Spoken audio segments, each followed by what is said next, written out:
이번 주 중국 고전문학사 수업 시작하겠습니다. 제가 채점이 거의 끝났는데요. 그래서 오늘은 퀴즈 풀이를 먼저 한 뒤에 1차 글쓰기 채점하면서 제가 이제 느낀 점들을 어, 여러분께 좀 말씀을 드리겠습니다. 다 잘들 하셨고 큰 문제는 없었고요. 조금 구체적인 부분에 대해서 잠깐 이제 드릴 말씀이 있고요. 자, 그리고 남조의 시를 오늘 공부를 다 한 뒤에 이제 위진남북조의 문학 비평으로 들어갑니다. 그래서 오늘은 전론, 문부, 식품 여기까지 공부하겠습니다. 지난번 퀴즈에서요. 대부분 다 잘 쓰셨습니다. 거의 99%다 잘 쓰셨고요. 근데 조금 틀렸다고 해서 제가 무슨 감점을 하든가 그렇게 하지는 않기 때문에 큰 걱정은 안 하셔도 되고, 여기서 이제 관계와 격정이 이제 건한풍골의 주된 정서고, 지난 시간에 공부했던 것 중에 제일 중요한 게 바로 이겁니다. 그죠? 건한풍골입니다. 자, 그리고 그 밑에는 약간은 그 지엽적인 부분이긴 하지만 이런 것들도 알아두시면은 도움이 많이 되겠습니다. 이거 작가를 제가 이제 빨간색으로 안 하는 게 좋을 것 같아서 이렇게 했는데, 칠원시는 조비의 연가행입니다. 물론 이제 작품의 품격으로 봤을 때는 조식의 작품이 더 뛰어나다 이렇게 볼 수가 있지만, 형식면으로 봤을 때 실현시의 완성은 조비의 연가행인 거, 이거를 꼭 아셔야 되겠고요. 자, 그리고 3번에서 이거를 이제 모르는 분들은 이제 없을 거예요.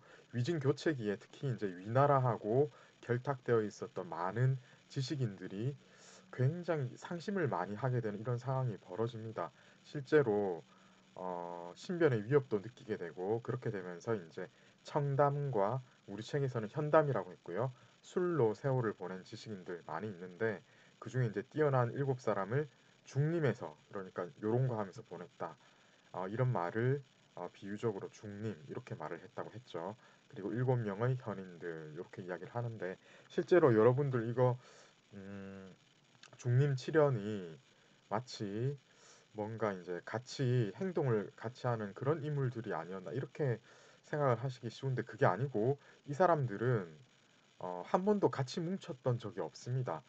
서로 서로에 대해서는 뭐 조금씩 친분이 있고 그런 적은 있었겠지만은, 이게 마치 무슨 칠형제, 강남 칠형제, 예, 뭐 이런 식으로 몰려다니는 이런 그룹이 아니었어요. 그것도 좀 아셔야 되겠고, 반면에 음, 건한 칠자 있죠. 예, 그런 경우에는 약간의 어떤 뭔가 파를 이루는 그런 성격이 좀 있었습니다. 이유는 그럴 수밖에 없었던 게, 그때는 조비의 문화에서 같이 활동을 했기 때문이죠. 이 사람들은 전부 이산 저산에 다 흩어져 있는데, 그랬기 때문에 개인적인 친분은 있었을지언정 서로 막 패로 몰려다니면서 어떤 문학 활동에 단체로 종사하고 이런 사람들은 아니었어요. 자, 그리고 요게 이제 또 중요합니다. 남조에서는 문학의 유미주의적인 경향이 강해서 시, 산문 이런 것들을 아름답고 정제된 형태로 쓰는 그런 것들이 대세를 이루었다고 했죠. 그래서 유미라고 쓰시면 되겠고요. 자, 이 유미의 뜻 여러분 아시죠? 이거 한자 보시면 오직 유자 아름다울 미자 해서 오직 아름다움만 본다 이런 말이겠죠, 그죠? 예. 자, 그리고 도연명은 여기 이제 구체적인 시를 쓰신 분이 있는데, 이제 그거보다는 이제 전체적으로 그 시뿐만 아니라 전체적으로 전원시를 많이 썼다는 거죠. 예. 전원에 관련된 시를 통해 가지고 전원 생활의 초연한 경지를 노래하여 일가를 이루었습니다. 이 외로도 술에 도연한 경지, 술 마시고 노래를 잘 썼다 이렇게 얘기를 하죠.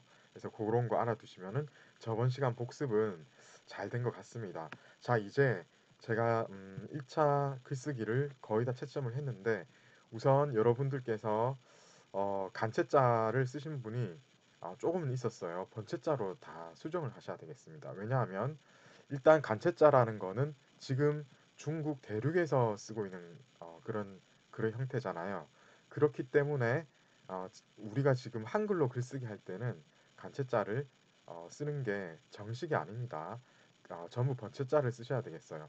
당장 간체자를 썼을 때 중문과 사람이 아니거나 중국어, 현대 중국어를 대륙에서 쓰는 형태로 배우지 않은 분이라면은 간체자를 알아볼 수가 없어요. 예를 들어 국문과 어떤 선생님께서 간체자를 보고 이거를 용납을 할까요? 안 되겠죠. 그래서 이제 정식 글쓰기를 여러분이 하셔야 되기 때문에 다 번체자로 이렇게 쓰셔야 되겠습니다. 자, 그리고 인터넷 인용은 제가 이제 이거는 지금 미봉책으로 인터넷에서 여러 자료를 활용을 해서 여러분들께 보여드리고 있는데 이것은 어, 그렇다고 제가 이제 글쓰기에서 하고 있진 않죠. 정식 글쓰기에서는 인터넷 인용은 사실 쓸 수가 없습니다. 여러분들께서 인터넷 인용은 인터넷 자료는 어떻게 활용을 하셔야 되냐면 어떤 현상에 대해서 어떤 용어에 대해서 빨리빨리 분석을 하고 싶을 때 빨리빨리 그 정보에 대해서 대충의 어떤 자료인지에 대해서 감을 잡고 싶을 때 인터넷을 활용을 해서 빨리빨리 그렇게 어, 감 잡고 넘어가실 때 이럴 때 이제 인터넷 활용이 필요하신 거고요. 정식으로 글쓰기 할 때는 이제 이거 말고 다른 자료를 쓰셔야 되겠어요. 이것도 뭐 이유가 너무 뻔한데요. 어, 인터넷으로 이렇게 해 두시면은 뭐 어느 정도 기간 동안은 그게 유효할 수 있습니다. 그런데 시간 조금만 지나도 그 인터넷 그 사이트로 들어가 보면은 내용이 달라져 있던가 심지어는 그 자료가 아예 사라져 있는 경우도 있거든요. 이거는 그래서 어, 그 너무 이제 쓸 수 있는 기간과 범위가 한정되어 있고 게다가 이 인터넷 자료 중에 대다수가 출처가 불분명한 상태로 뭐 여러 블로그 운영자라든가 이런 데서 지금 막 그런 것들이 막 떠돌고 있고 사실 중국 측 자료인 바이두나 네이버 같은 아니면 이제 다음 같은 그런 데서 이제 제공되고 있는 것들도 일정한 기간만 지나면은 그냥 아무런 설명도 없이 다른 걸로 바뀌어 있고 이렇거든요. 그 항상성이 없습니다. 지속성이 없기 때문에 인터넷 인용은 이거는 이제 앞으로는 이제 다른 걸로 바꿔 주셔야 되겠어요. 그래서 인터넷 인용을 하신 분들은 이제 2차 글쓰기에서 하면 됩니다. 제가 이걸로 이거 했다고 이제 여러분들 점수에 뭐 감점을 하고 이렇게 하진 않거든요. 그런데 이제 아무래도 우리는 이제 글쓰기를 배워가야 되는 입장에서 정식으로 완벽한 100% 정식은 지금 제가 요구를 하지 않아요.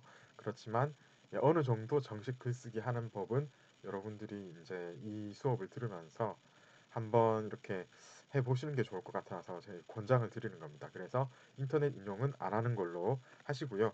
그 다음에 이번에 한 종의 참고 자료만 인용을 하신 분들도 있고 여러 종 참고를 많이 하신 분들도 있는데 2차 글쓰기에서는 여러 종을 참고해서 각 주도 이제 여기저기 잘 처리하신 분은 그냥 그대로 이제 넘어가시면 되겠습니다. 예, 잘 하셨고 이제 2차 글쓰기에서는 작품의 구체적인 분석을 1차에 하셨던 것과 연계해서 하시면 되고 근데 한 종의 참고 자료만 인용하셨거나 그랬기 때문에 통으로 그냥 참고 자료만 밝히고 각 주로 어떤 부분은 여기서 인용을 했고 또 어떤 부분은 이 부분에서 인용을 했고 이렇게 안 하신 분들은 2차 글쓰기에서 그런 것도 같이 하셔야 되겠어요. 그래서 한 종의 참고 자료만 하셨으면은 최소 한 종 이상 추가해서 그리고 통으로 이렇게 쭉 해가지고 참고 자료 뭐 이렇게 하실 게 아니고 요 부분은 어느 자료에서 가져왔고 각주 달고 또 이 부분은 어느 자료에서 인용을 했기 때문에 또 각주를 달고 이렇게 하시면 되겠습니다. 제가 아마 다음 주쯤에 구체적으로 어떻게 해야 될지 화면을 좀 제시를 하면서 여러분들께 설명을 드릴 것 같거든요.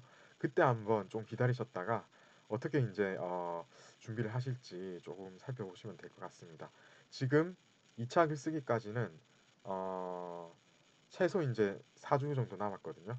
아직 이제 시간이 있기 때문에 저도 이제 오늘 바로 하는 것보다는 약간 시간을 두고 한번 준비를 해서 여러분들께 설명을 해드리도록 하겠습니다. 자, 이제 음, 이번 주에 여러분 남북조 끝나거든요, 그죠? 그 중에 이제 남조의 시에 대해서 말씀을 드리겠습니다. 먼저 남조 같은 경우에 이게 이제 북조에서는 북이 있고 뭐 이렇게 쭉 있었잖아요, 그죠? 5호 16국 시대가 있고 반면에 남쪽은 이 장강 이남 쪽은 송, 제, 양, 진 이 예, 진 다음에 송인데 이 진자하고 요 진자 다르죠. 글자 다릅니다. 참고하세요. 이렇게 위진, 송재, 양진 이렇게 흘러가는데 나름대로 여기는 어느 정도 안정이 유지되는 그런 공간이었어요.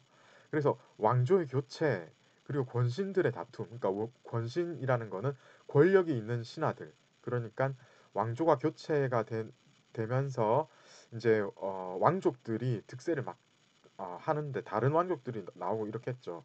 근데 거기에 맞춰가지고 어떤 왕족 어떤 왕조 같은 경우에는 왕권의 힘이 미약해서 신권하고 결탁을 한 유력한 신하들하고 힘을 같이 키워가는 형태가 등장하기 시작합니다.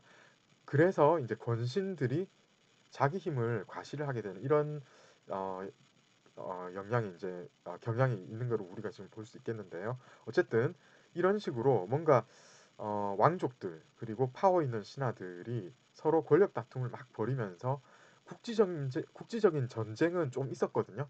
그런데 전체적으로 특히 이제 북조하고 비교를 한다면은 이 시기는 대체로 소강 상태, 그러니까 큰 싸움은 없었어요.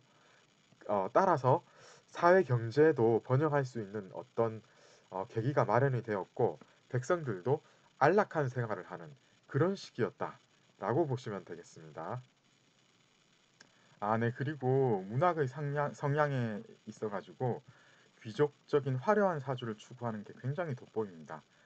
송재, 양진 거치면서 다 그렇거든요. 그러니까 이제 왕조가 교체되면서 권신들, 왕족들이 자기의 세력을 키우면서 마치 옛날에 전국시대 그때 이제 가신을 키우는 것처럼 문인들을 자기 휘하에 두면서 문학을 뭔가 이제 자기 권력에 복속시키는 이런 경향이 있었기 때문에 그러다 보니까 이제 거기 밑에서 이제 소속되어 있는 문인들은 자기 그러니까 주군을 위해서 화려하게 뭔가 좀 어필을 해야 되잖아요. 그래서 귀족적인 화려한 사조를 문인들이 추구하게 되고 수사주의 경향 이게 이제 수사주의라는 거는 수식을 많이 하는 것 그렇죠. 그래서 장식적이고 화려한 글쓰기 뭐 비슷한 말입니다. 그러니까 이런 게 이제 계속해서 발달하게 되는 이런 경향을 보이게 되어 있습니다. 그래서 구체적으로 보자면은 운문 이제 시 부분이죠. 부 이것도 이제 운문입니다. 오원시 실현시도 조금 등장하고 부까지 요 이제 운문이고 산문은 이제 변려체의 산문 이게 이제 해당이 되겠습니다. 이게 전부 형식적인 수사 그리고 성류를 중시하게 됩니다. 형식적인 수사라는 말은 결국 뭐냐면은 469 이런 식으로 해서 딱딱 뭔가 맞아떨어지게 그렇게 이제 많이 표현을 하게 되고요. 성률 그래서 이게 이제 그거잖아요. 운율을 중시해 가지고 음하고 소리를 그러니까 소리하고 글자를 배치를 절묘하게 해가지고 다른 사람들한테 자기의 어떤 감정을 전달하려고 하는 방식 성률이거든요. 이런 거를 중시해서 성운과 성조를 모두 고려해서 시창작을 하기 시작하게 됩니다. 남조에서 특히 이게 아주 발전을 했다. 이렇게 보시면 되고 이거를 이제 안 좋게 보는 분들이 많아요. 우리 책을 쓴 이제 작가분도 이거를 좀 안 좋게 보시더라고요. 근데 꼭 그렇게 볼 필요는 없다고 저는 생각을 합니다. 자, 네, 남조의 경향 대충 이렇게 이제 파악을 하셨으면 됐고, 이제 차근차근 한번 살펴보도록 하겠습니다.